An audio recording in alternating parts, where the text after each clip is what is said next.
Hello students, sociology crash course में आपका स्वागत है। पिछले वीडियो में हमने कम्युनिटी यानी समुदाय की अवधारणा एवं विशेषता को समझा। आज हम समझेंगे कि समिति क्या है, संस्था क्या है तथा इसकी क्या विशेषता है। मनुष्य की इच्छाएं अनंत हैं और वह सभी इच्छाओं की पूर्ति हेतु प्रयत्न करता है। अपनी सभी आवश्यकताओं की पूर्ति के लिए एक दूसरे के सहयोग की आवश्यकता होती है। जब कुछ व्यक्ति किसी निश्चित उद्देश्य को लेकर सहयोग के आधार पर एक संगठन का निर्माण करते हैं, तब उस संगठन को हम समिति कहते हैं और समिति की जो कार्य प्रणाली और नियम होते हैं उसको हम संस्था कहते हैं। मैकाइवर ने कहा है, यदि हम किसी तथ्य को एक संगठित समूह के रूप में देखें तो उसे समिति कहा जाएगा, लेकिन किसी तथ्य को कार्यप्रणाली के रूप में लिया जाएगा तब वह संस्था होगी। जैसे कॉलेज एक समिति है, कॉलेज में परीक्षा प्रणाली संस्था है, परिवार एक समिति है और विवाह प्रणाली संस्था है। आइए हम अलग अलग समितियों संस्था को देखते हैं। समिति को समझें। समिति के समाजशास्त्रीय अर्थ को अनेक विद्वानों द्वारा परिभाषाओं से स्पष्ट किया जा सकता है। जैसे मैकाइवर और पेज कहते हैं कि एक समिति व्यक्तियों का कोई भी वह समूह है जिसे किसी उद्देश्य या उद्देश्य को प्राप्त करने के लिए संगठित किया जाता है। गिन्सबर्ग कहते हैं कि किसी निश्चित उद्देश्य या किसी निश्चित उद्देश्यों को पूरा करने के लिए जब कुछ व्यक्ति सहयोग के आधार पर एक संगठन की रचना करते हैं तो उसे हम समिति कहते हैं। नेक्स्ट, बोगार्डस कहते हैं कि साधारणतः किसी उद्देश्य को प्राप्त करने के लिए मिलजुल कर कार्य करने वाले व्यक्तियों के समूह को समिति कहा जाता है।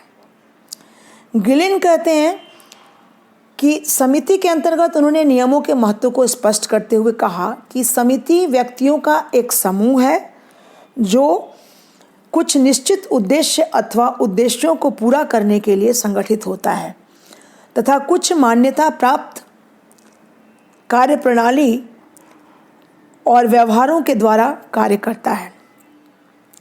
इस आधार पर हम कह सकते हैं कि समिति सहयोग पर आधारित व्यक्तियों का वह संगठन है जिसे कुछ निश्चित उद्देश्यों की पूर्ति के लिए संगठित किया गया है। दूसरे शब्दों में समिति व्यक्तियों का एक संगठन है। इस संगठन का आधार सहयोग एवं जागरूकता है, जिसका निर्माण कुछ उद्देश्य को पूरा करने के लिए किया जाता है और ये उद्देश्य समाज द्वारा मान्यता प्राप्त होना आवश्यक है तथा प्रत्येक समिति कुछ नियमों से बंधे रहकर अपना कार्य करती है। इसका तात्पर्य है कि यदि कुछ व्यक्ति किसी समाज विरोधी उद्देश्य को लेकर एक संगठन का निर्माण करे तो समाजशास्त्रीय अर्थ में इसे समिति नहीं कहा जाएगा।